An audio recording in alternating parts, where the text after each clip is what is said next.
Hello all, I'm Sai and in today's video, I'm bringing to you my February reading wrap-up. I managed reading a total of 14 books in February and I also want to thank you guys for staying and putting up with me for the past few days when there were no new videos. So starting from this video, you will be getting regular videos as usual from me. I managed reading a total of 13 physical books and 1 ebook in February. I'll just list out the books first and then we'll get into them. Felix Ever After by Kacen Callender, After You by Jojo Moyes, Raybearer by Jordan Ifueko, Less by Andrez Sapkowski, Cinder by Marissa Meyer, Redemptor by Jordan Ifueko, The Cleaners by Ken Liu, Favorite Stories from Hindu Myths by Arshia Sattar, The Last Wish by Andrez Sapkowski, A Coat of Mist and Fury, A Coat of Wings and Ruin, and A Coat of Frost and Starlight by Sarah J. Maas, Unposted Letter by T.T. Rangarajan, and The Perfect Us by Dujoy Datta, which was my book club pick for February. In March, we are reading Silka's Journey by Heather Morris. So if you are interested in doing the book club read, you can read it anytime during March. So without any further ado, let's get into the books right away. As usual, starting with the physical books, the first one which I finished reading is Felix Ever After by Kacen Callender. I actually wanted to pick this up in January itself, but I was a bit slumpy towards the end of the month, so I just put it off and I picked it as the first book in February itself. And I was able to finish reading this book in just a couple of days because it was really well written and also moved in a very smooth pace. Here we are following Felix, who's a 17-year-old trans boy that is in the last year of his high school. And he's also trying into this college for arts because he's interested in arts and he wants to pursue a career in it too. But because of his financial status, his gender identity, his race and so many other such things, that career for him seems a bit too challenging as a prospect. Felix trying to balance all these things, trying to understand himself more and accept himself more, at the same time moving forward in his life is the actual plot of this book. It was informative, educational, at the same time really entertaining. If you want a good quality YA contemporary book, you need to try this one. And I've also heard a lot more other books by Kacen Callender, so I'll be trying some of the other books pretty soon. This one was such a solid read and I ended up rating it 4.5 stars. Since it was February, I also wanted to read some romance books, so I just went with some of the sequels of my favorite books, of which the first one is After You by Jojo Moyes, which is the sequel to Me Before You by the same author. Now, Me Before You was read by me in 2022 and I just deeply fell in love with that book because it was such a beautiful love story and it was very deeply emotional too. Now, if you like that kind of romance, I'm sure that you will like this one too. But this one is a bit sadder in tone compared to Me Before You. Me Before You is more like a cozy read for me, even though it is emotional at multiple instances. But this one is quite depressing because the main character herself here is grieving and she has a lot of things going on in her life. Since I don't want to spoil the first book for you guys, I'm not going to tell much about the plot of this one. But throughout this book, we just see Lou trying to cope up with all the things that happened in the first book and how she's moving forward in her life. There's also this very interesting new character who jumps into the story in the second book that is quite surprising. And that character adds on to the plot element of the book in a very strong way. Even though it was not as good as Me Before You for me, I still liked this book and I rated it 4 stars. Next, we have the first book inside a YA fantasy duology, and trust me, this series was just epic and I'd keep on recommending this to many people for so many years to come because I just enjoyed it thoroughly. The first book is Raybearer by Jordan Ifueko, which is inside the series of the same name, Raybearer. I binged both the books in a span of 2 weeks. They are quite short, but there is a lot of things going on inside the series. Now here we follow our main character Tarisai, who's given birth to by this woman called the Lady after she communions with this Holy Spirit. And the reason behind birthing Tarisai is that Tarisai is to be grown up into this child who has to get into the Council of Ministers for this crown prince inside the country. And the lady wants Tarisai to go forward and kill the prince after she makes him fall in love with her. It is such an interesting story. I don't want to reveal much about it because it has so much more things going on. This is basically just like a one-line story and all I've said is just the beginning of the book. How it just progresses on and branches into so many subplots which are just as equally interesting as the main plot makes this book such an interesting read. I loved both the first book as well as the second book, even though I loved the second book a lot more compared to this one. This had a little bit of things going on which are very specific to the YA category that I've seen in other books also, so I bumped down my rating for this book a little bit and rated it 4 stars. Next, we have a literary fiction book which is also a Pulitzer Prize winner, and it is Less by Andrez Sapkowski. And the sequel for this one also got released just a couple years back. I want to check the book also out. Here we follow our main character Arthur Less, who's facing this huge midlife crisis. He's also kind of a semi-successful author by which some of his books have sold out really well and some of them have just stayed afloat in order to keep that as a career for him. He's also gay and his life story is what we see here. We just switch in between the present of Arthur's life and the past of him, while he keeps on reminiscing some of the memories from his past life while he's traveling across different countries inside the world. The reason why he's having this midlife crisis at the same time taking this opportunity to travel across different countries in his early 50s is because his ex gets married and he gets an invitation for that wedding to which he does not want to go to. So just in order to escape that wedding, he accepts to go on a trip across the world, and what all he learns about himself, his life, and some other things which are waiting for him when he returns is the plot of this book. It was really well written, at the same time quite entertaining. My only problem with this was that there was so much switching in between the past and present to such an extent that it made it a bit confusing for me. Other than that, I did enjoy reading this book and I rated it 4 out of 5 stars. Next we have the first book inside a YA sci-fi series, and this is one series which I've been wanting to read ever since I got into BookTube. That is way back since 2017-2018, and the book is Cinder by Marissa Meyer, which is the first book inside the Luna Chronicles series. I finally picked up this first book and read it in February, and trust me, I was not able to put it down at all because it was super fast paced, interesting and fun for me to read. Now this series is basically about these famous princess stories which are twisted in a way to form a sci-fi tale. And in this book, we follow the retelling story of Cinderella. But here Cinderella is Cinder, and she's not a human being but a cyborg. She's also the super popular mechanic inside the world where the story is taking place. And just like the story of Cinderella, the prince of this particular region of the world also gets something fixed by Cinder in this one. And after that, a lot of secrets get revealed to Cinder as well as the prince. It also has this really amazing android which is cute and quirky at the same time that is working along with Cinder. The original story of Cinderella is also made use of really well by the author here, and sure, I'm going to continue on with the series. I don't know whether I'll be listening to the audiobooks or I'll do the physical book as I did for this one, but I'm sure I'm going to continue on with the series. And once I catch up with all the books, I'll definitely do a dedicated review video for the series. This was so much fun and I'm so glad that I read it in February because I was kind of in the brink of a reading slump, and this is the book that just pulled me out of it.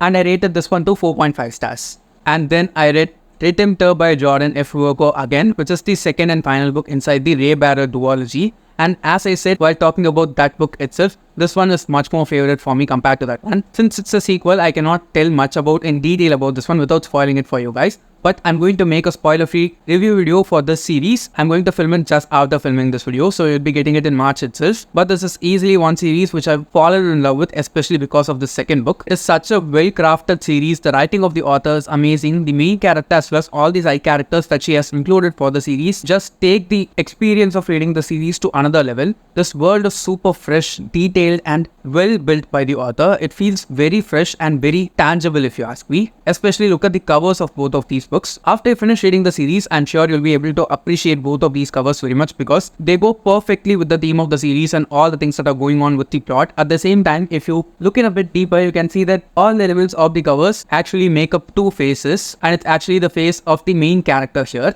Trust me, this is one series I think many people can read and totally fall in love with because it is so well written. I want to talk more about this, which I'll do in my dedicated review video, so do watch out for it. And I rated the second book 4.5 stars.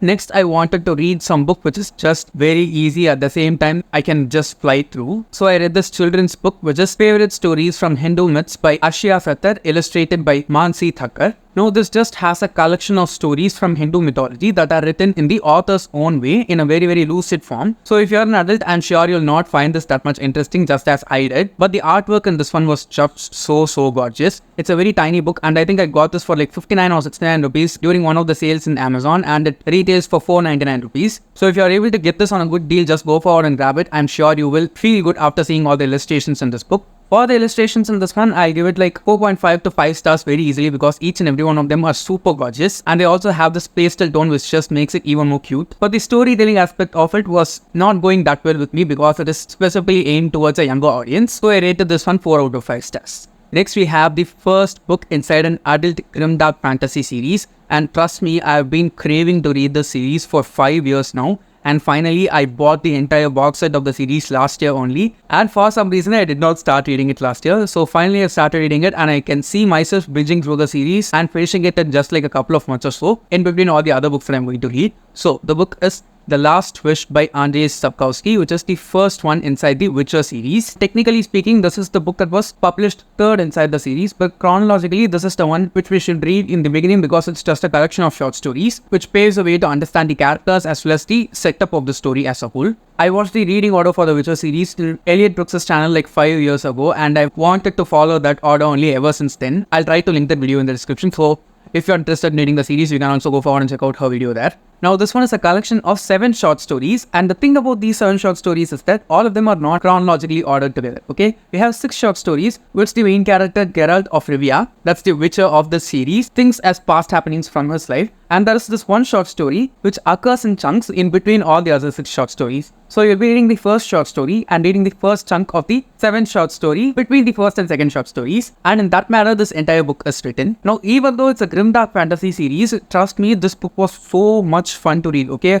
I was able to see myself laughing so hard while reading so many of these things. The world building is exquisite. The magic system is very interesting. I just want to dig more deep into it. So if you are someone who has already read the Witcher series as a whole, I'm making review and discussion videos for all the books individually in the series, so you can watch out for those videos. This one was so delicious and I ended up rating this one also 4.5 stars. Next, we have the only non-fiction book which I read in February. I don't know why I've been reading so few non-fiction books lately. I want to change that at least in March. Let's wait and see how it's going to go. And the book which I read is Unposted Letter by Mahatriya Ra or E.T. Rangarajan, as his name is listed in Goodreads. Now, this is just a collection of letters that the author has written for his readers, and this author is very popular for his magazine Infinite Thoughts. I got to know him only because of that magazine, and while I read this collection of letters, it was quite motivating and inspiring for me. But despite that, some of the times it just felt like he was preaching a lot of things, and that did not go well with me at all. It is just like saying these are the right ways to do things, even though there might be like 100 different right ways to do anything. So that was one thing which bugged me a lot while I was reading this book. Yet it was such a short read which I could just finish reading in like a couple of days during my commute. It also did not irritate me, even though it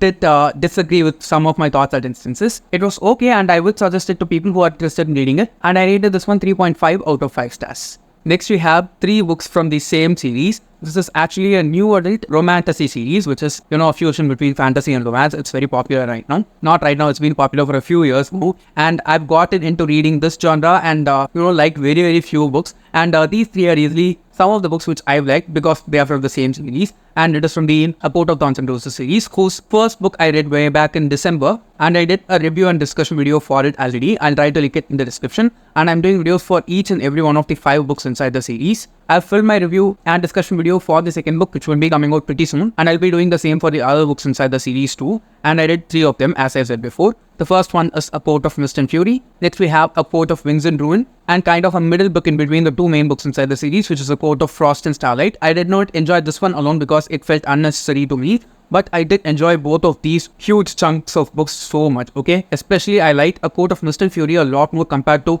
all of the 4 books that I've read in the series so far. Now, people make out this series to just be super well known for its sexiness, but trust me, the romance and sexiness of the series is just like 10 or 20% to what it is worth, okay? The rest 80% of the series just feels so good because of the world that the author builds, the character that she develops, especially as the main character and her love interest. At the same time, the things that she tries to explore, even though there is not much to explore here, it is such an interesting and entertaining story. At the same time, it does not feel very bleak or surface level at all. She goes deep into certain feelings and tries to bring them out of the characters so that they feel like real human beings for us. It's just a shame to know that people don't seem to like all the other aspects of the series as much as they like the smut and the romance in it. I'm not saying there is anything wrong in liking the smut and romance inside the series, but I'm just not able to accept that there are so many other elements of the series which are done in a much better way than the romance alone here. Especially the fantasy aspect of the story. I was able to see this world, okay? If you let me inside this world, I'll just go there and stay in there because she has constructed and built this world so beautifully. And another thing which I want to say for sure is, I'm not a huge fan of these covers, okay? I just bought them because all the other covers were not available. The original covers of the series with Feyre on the covers, they are just gorgeous, okay? They are beautiful. I don't know why they had to change it for the 5th book. and they had to change everything just because the 5th book came in such a ugly cover. I'm also not a huge fan of the Throne of Glass covers which are out right now. They are okay, but I'm not a huge fan of them. I like the original ones with Selena and the front cover as usual, but now we are not able to get those covers, which just sucks for me. So I'll probably finish reading A Court of Silver Flames in March, and you'll be getting videos for that one also, subsequently in the channel. As of now itself, I said like 4 or 5 review videos already, and I have a book club pick with me. So you'll be getting so many book review videos in the near future inside the channel. So do look out for them if you're interested in watching my in-depth thoughts on the books. And after finishing the Akota series, I'm also planning to read the Kacen City series, which I already have with me. And once I get caught up with all the 3 books inside Kacen City, I'm going to go and dive into Throne of Glass. I want to read it because I've heard that is the most well-built world by her. Since it's also a completed series, I need not wait for any other further installments. So I totally enjoyed these 3, binged through them. They were so much entertaining, and I think February was the perfect month to read this series. I rated A Court of Mist and Fury 5 stars, A Court of Wings and Ruin 4.5 stars, and A Court of Frost and Starlight 3 stars. And finally, I pushed myself towards the end of the month to finish reading this book just because I picked it for my book club, which was a very bad decision, okay? And the book is The Perfect Us by Durjoy Datta. I'm not saying that this book is utter garbage, okay? It started out in a really amazing tone. The book is like 350 pages long, and for the first 120 to 150 pages, I was hooked, okay? I was enjoying the story. I liked the humor. I liked the banter between the characters. There were like some slivers of backstory that we are getting here and that. It was way too dramatic. And as that story kept progressing on, it did not feel like a fresh story at all to me. It just felt like a very beaten up romance story that we have seen in many different Indian media. It felt like he was including elements from different, TV serials, from different Bollywood movies, and just concocting all of them together in this book, especially towards the end of the book. If not for the epilogue that he has written, trust me, this book would have gotten like 1 or 2 stars from me, because towards the end, it just pissed the out of me because I did not like it at all. I don't like cursing in my channel. That's why I stopped myself from saying the F word. So yeah, this was quite irritating. I'd not suggest anyone to read this. Still, I'm going to do a review or discussion of this one for my book club. So I'll probably not be reading any other Durjoy Datta books ever in the future, except for the 3rd book inside the Boy Who Loved series, if that ever comes out. Other than that, I don't have interest in reading this author's books because they are just plain outright sad for me. And I don't want to feel like that after reading a book. And for this one, I spent like more than like 10 to 12 hours because I was not able to, push myself through the story since so many not pleasant things were happening. So yeah, this is probably the most disappointing book that I've read so far this year, and I rated this one 3 stars. Actually, that is not the final book. I want to talk about that one ebook which I read. It is actually just a short story, and it is The Cleaners by Ken Liu, which is a part of this Prime reading series. It is available only in Prime, only in Kindle. You cannot get it as physical copies if I'm not wrong. And I don't think there are also audiobooks for this one. In this one, we basically follow this world where every object or every human being that exists in the world has the ability to trap in memories and keep it along with them. And each and every time a person comes in direct contact with that person or with a thing, they start to experience all the emotions in the form of memories from that person or from that thing. So just in order to protect themselves from all of this stuff, they always keep their skin covered and make sure to not make direct contact with anything or anyone inside the world. The main character whom we see here is one of those people who has this profession of cleaning the objects of memories despite the amount of pain it might cause them. But the special ability that our main character has here is that he's deprived of the ability to feel stuff. So because of this, he does not feel the pain and ambush of the emotions that are tagged to the memories, and he cleans stuff up for people during occasions like when a person dies and their stuff is to be cleared of all the memories so that those stuff can be used by people afterwards. It is just a short story, but the character work, the kind of magic system, the amount of effect that it has on the world, all of that were like masterfully done by the author here. I also loved his writing like way too much. I'm pretty sure I'm going to read the Dandelion Dynasty series by this author very soon. I know that all the books in that series are huge, but I want to read them. I read this especially to just get the taste of the author's writing, and I'm like totally into it. And I rated this one also 5 stars. So yes guys, those are all the 14 books which I managed reading in February, and it was an amazing reading month for me. I've also shifted my bookshelves a little bit, so the setup might be a bit different to start with for the few days to come forward. I've also filmed some videos from my own setup which will also be coming out pretty soon. And I forgot to tell you guys, I also bought a tattoo just a week back from when I'm filming this video. I actually got it on my forearm, that's why I'm not able to show it properly to you guys. You can see it here, right? It's like a yin-yang with the sun, moon and stars. It looks a bit light now because I have some Vaseline applied on it because it's healing. So this is my first tattoo, and I think I'll be getting more in the future. Let's wait and see. Yeah, that's it for my February, and don't forget to let me know your February wrap up in the comments below. And if you've read any of these books, please do also tell your thoughts on them in the comments. And if you did enjoy watching today's video and found it useful, don't forget to give it a thumbs up and also share it to your friends. If you want to get more content from me, do subscribe to the channel. Thanks for watching and have a great rest of your day.